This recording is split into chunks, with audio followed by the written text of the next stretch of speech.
So, have you ever looked at a massive thunderstorm rolling in and just wondered, how in the world does an insurance company put a price tag on that?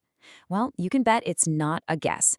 Today, we're going to pull back the curtain and break down the complex science insurers use to predict and price the risk from these huge storms. All right, let's get into it. And look, this isn't just some small business challenge we're talking about. For some of these companies, as the Casualty Actuarial Society puts it, these storms are literally an existential threat. They're not just a nuisance. They're a force that can drain their capital and threaten their very survival if they get the price wrong. And just to give you a sense of scale, get a load of this number.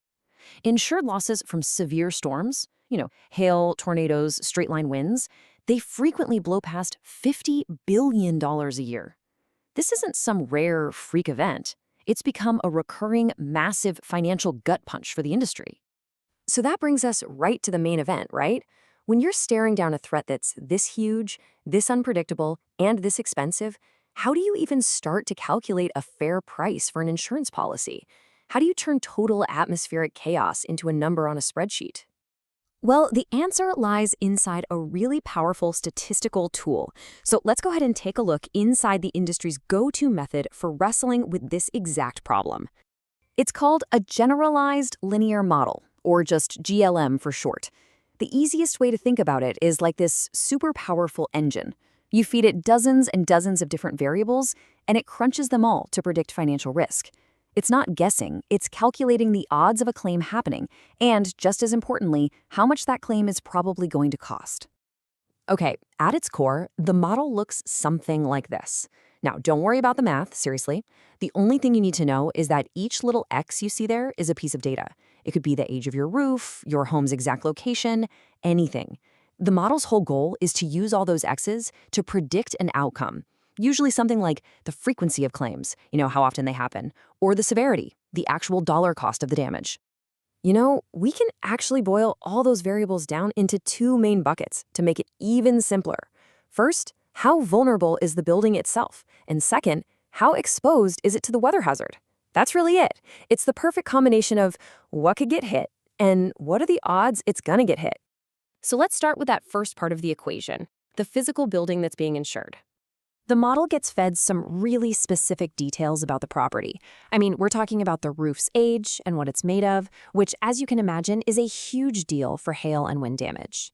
But it doesn't stop there. It looks at the siding, when the home was built, its size, how many floors it has, and even little clues about how well it's been maintained. And for a business, what the building is actually used for, its occupancy, is absolutely critical. And a picture like this just says it all, doesn't it? This is exactly why all those details matter. A brand new roof made of impact-resistant shingles might just shrug this off, but an older, more vulnerable one? It'd be completely shredded.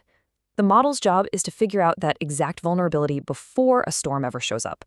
Okay, so that's the building. Now let's talk about the other side of the equation, the hazard itself. And this is where things get really, really interesting and, frankly, a lot more complex. How do you measure storm risk for one single address on a map? The way insurers have tackled this has evolved like crazy over the years. It started out incredibly broad, just lumping entire zip codes or even whole counties into one risk bucket.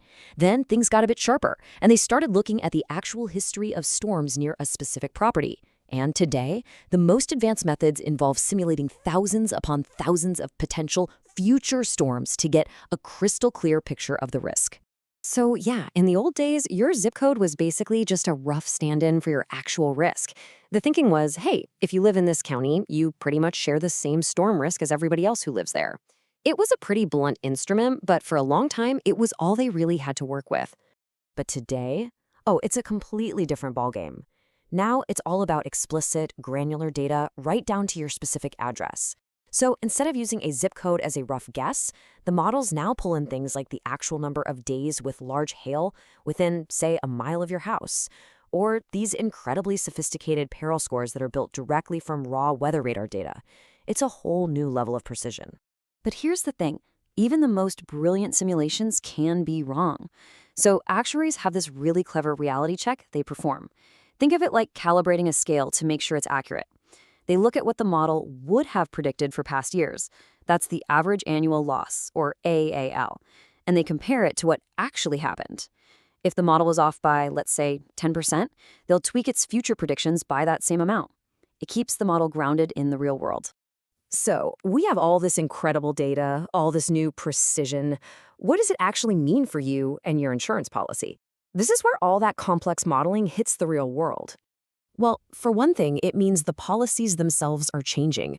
An insurer might see from their models that a certain area gets hammered by a lot of minor hail damage. So instead of the old, flat $1,000 deductible, they might roll out a percentage-based deductible that only applies to wind and hail. It's a way to make the policyholder share the risk for those smaller, more frequent claims, while the insurance company is still on the hook for the really big, catastrophic stuff.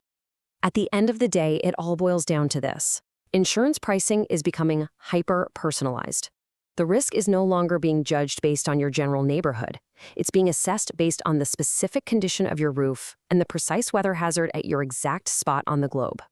And that leaves us with a pretty fascinating and maybe even a little unsettling question to chew on. As these models get better and better, more and more precise, are they changing the fundamental nature of what insurance is? I mean, if you can predict risk right down to the individual rooftop with this much accuracy, is insurance still about protecting us from a random, unforeseen event? Or is it slowly becoming a way to just finance something that the models now see as practically inevitable? Something to think about.